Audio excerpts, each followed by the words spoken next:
Alright. Another day, another reaction video ka Sunrise. Eto na nga. Eto na nga. News flash.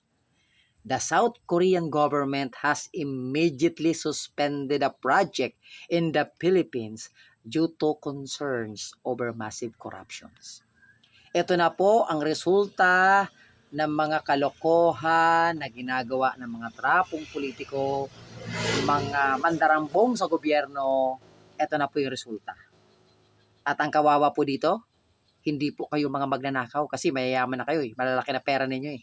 Ang kawawa po, yung mga ordinaryong mamamayang Pilipino na patuloy na lumalaban ng patas sa buhay para lang maitaguyod ang kanilang pamilya.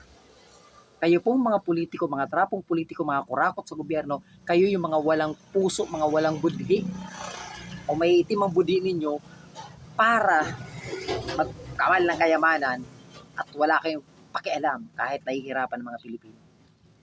Actually, totoo talaga eh. Honestly, ang politika dito sa Pilipinas, ang main objective talaga ng mga politiko, especially, wag umasenso ang Pilipinas. Especially, wag umasenso ang mga tao. Alam niyo kung bakit? Kasi, kapag ang mga Pilipino ay laging mahirap lang, laging magre-rely ang mga tao sa mga politiko. Lahat ng gusto ng politiko, susundin ng mga tao kasi sila yung may pera. Kaya yan ang objective ng mga politicians, ng mga trapong politicians. Hindi naman talaga for public service, for self-gain talaga. Ganun po ang talagang gusto. That is the reality of life in the Philippines. Kaya dapat tayo mga Pilipino talaga magsumikap talaga. Huwag tayong umasa sa mga katrapong politiko na ito. Kasi tayo may welcome. Kapag ang mga tao asensado, hindi tayo magre-rely sa mga politiko. Pwede tayong magsalita against them, lalo na kung nakikita natin ng massive corruption. Gaya nito. Ikaw, ordinaryong Pilipino, hindi mo pwedeng sabihin wala kang pakialam dito. May pakialam ka. Kasi next generation ang magsasuffer kapag wala tayong ginawa at hindi natigil ang corruption ito.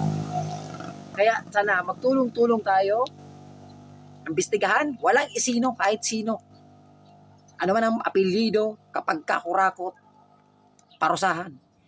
I prepared nga ibalik na yung death penalty para huwag ng pamarisan at para maging example na sa ibang bansa na ang Pilipinas may batas na talagang kayang putulin ng mga sungay nitong mga kurakot na ito.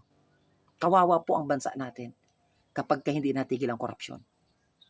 Right? Ipag-pray po natin ang bansa natin na sana hipuin ng Diyos ang puso ng mga kurakot na ito para naman makapag-isip.